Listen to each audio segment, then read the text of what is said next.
Hello, स्वागत है आप सबके अपने भाई के संगीत सीखो चैनल में। तो दोस्त आज लेके आने वाली आप सबके बीच में दू गो मुखड़ा बिल्कुल हट के नया मैटर, ये सीजन के मैटर और जो ये परिस्थिति में गुजरत नहीं के वैसन मैटर। तो चलिए सुनो से पहले एक छोटा सा रिक्वेस्ट बाकी अपने भाई के चैनल के सब्सक्राइब करके बेल आइकन के प्रेस कर दिया। इसमें मैटर देखते हो संगीत से कौन जानकारी लेवे कर। चलिए वीडियो का स्टार्ट कर लिया, लेट्स गो।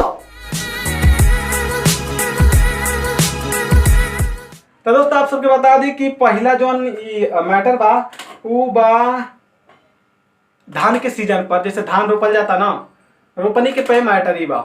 चलिए सुनाओ तनी एक डमी डायरेक्ट। पिया तो बहरे रहेले ये साखी, कबो न हाल चाल कहेले साखी, कबो न हाल चाल कहेले साखी। पिया तो बहरे रहेले साखी, कबो न हाल चाल कहेले साखी। भइल बखेत परतिया बाकी पानी वही से डलवाई। भइल बखेत परतिया बाकी पानी वही से डलवाई। करत फोनी अरवा धान रोपे नई हरवा में जाइब। करत फोनी अरवा धान रोपे नई हरवा में जाइब। तो दोस्त कैसा लगा मुखड़ा? अच्छा लगा ना? बिल्कुल नया मैटर बा और ऐसने ऐसने मैटर स्टार लोग गावे लोग। तो अगर आपके आवाज़ में दम बा तो गा के आप लोग भी स्टार हो जाइए। तो ये तरह फर्स्ट मुखड़ा। और दूसरा जो मुखड़ा बा बिल्कुल हट के बा मैटर और गरीबी पे बा। और ये भूखमरी में बहुत मतलब परिस्थिति खराब बा सबके। तो ऐसे में कहम कि जितना भी भाई लोग बा और जितना भी हमारे वीडियो को देखा था उनसे रिक्वेस्ट बा कि अपन बचाव करम और अपने अगल बगल के भी। और केहू गरीब बा, अगर आपके पास धन बा, भगवान दिले बाड़े, अल्लाह दिले बाड़े, तो ओकर हेल्प करें। ये बात करें काहे कि हेल्प कहीं जाला ना कहीं से तब मिल जाला। ठीक बा, तो हेल्प करें। और एक बात और कि ये जो मैटर बा बिल्कुल नया मैटर बा और पूरा अलग धुन बा और बहुत ही मतलब अच्छा इसमें शब्द डालल गई बा। चलिए हम का कहीं आप लोग सुन के जरूर बताए। ठीक बा, चलिए सुनाए तो नहीं कटें। तो स्क्रीन पर दिखत हो एक सीधा मुखड़ा सुनाओ तनी, सीधा डमी। आना ही पाइब अब की तोहरे दुआरिया, आइल बा देश में ये बाबा महामारिया, बाबा महामारिया, बाबा महामारिया। आना ही पाइब अब की तोहरे दुआरिया, आइल बा देश में ये बाबा महामारिया, बाबा महा। सभे भइल बेरोजगार, कोनो मिले नाही कार। कल कमात रहले आज घरे आइले भतार।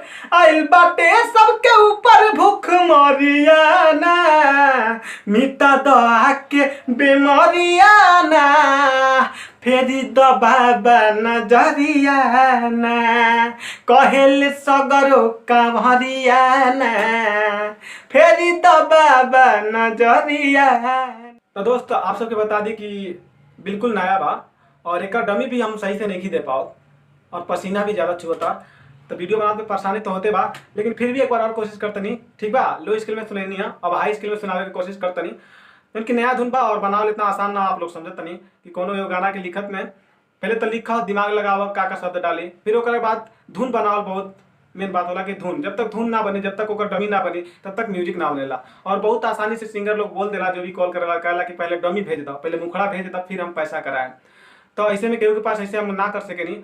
और आप सबके बता दी कि ऐसे केहू ना करेला, बहुत मेहनत से एगो मुखड़ा बनेला। तो पहले तो केहू ना भेजी, लेकिन हाँ इतना गारंटी हम देम कि अगर आप सबके जैसन मैटर पसंद आई, मतलब जौने हिसाब से आप लिखवा चाहते नहीं कि हमके ऐसा मैटर चाहिए, यार भतार पे चाहिए, ऐसे मैटर चाहिए, मतलब आप अपनी कहानी बता दो लोग, तो वो हिसाब से गाना लिखा जाए, कोई दिक्कत की बात नहीं के। और आप सबके बता दी कि एक दिन में सॉन्ग मिल जाए, टेंशन लेने की बात नहीं के।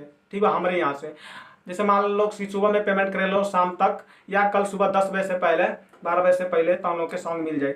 तो चलो लोग एक सुनाया तो नहीं, तरह भोजपुरी में मतलब लो स्केल में, भोजपुरी में तो बटले बा और भोजपुरी हम बोलते मानी, भोजपुरी में लिखते मानी। बहुत इतना भाई लोग कॉल करना तो बोले लगी भोजपुरी में लिखे के बात, भाई हम भोजपुरी में बोलते नहीं, प्योर भोजपुरी हम लोग लिखे नहीं जा, तनिको दिक्कत ना, पूरा एकदम फाड़ू जैसे आप लोग लिखवा चाहिए लोग। तो इनमें कोई दिक्कत लगे बात नहीं है। और एक और बात बता दी कि पहले हम हिंदी में मतलब हिंदी भाषा में बोल के वीडियो बनाते नहीं है, तो आदत तो वही लेवा और पसीना देख रहे हैं ना, टॉप टॉप चुहता।